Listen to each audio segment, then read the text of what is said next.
What's that sound? That's the latest FridgeTech 2L model, and it's audible alert signal telling you that there's an alarm in your storage unit. In this case, it will also demonstrate visually on screen with an X that there's an alarm. And you can see the current date and time, and the temperature is too low, negative 0.1 degrees C. We can also see the alarm indicated today with the down arrow under today. Previously, there were alarms a few days ago, too warm. If we have an alarm, it's important to adjust the temperature in your storage unit to get the temperature back within the acceptable range. You may need to move your vaccines. There's that beep again. So, how do we clear the beep? First is to fix the temperatures and make them correct in your storage unit.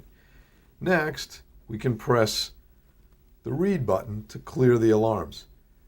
The FridgeTech 2L will allow you to clear the alarms, and any FridgeTech sold after the fall of 2014 allows you to clear the X as well. Here's how. We press the read button one time. The up arrow under today is blinking, telling you that today's high temperature was 6.7 degrees C. When we press it again, it tells us that we experienced an alarm, a low temperature alarm with that down blinking arrow at 2:50 p.m. or 14:50 military time. And when we press it the third time, the duration of that alarm was 17 minutes, and the lowest temperature observed during that time was negative 0.2.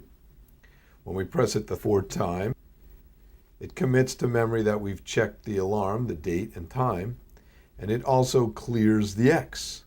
Again, this X clearing capability is a part of all FridgeTech 2L products and every FridgeTech sold after the fall of 2014. When we press set, it takes you back to current status mode and the current temperature.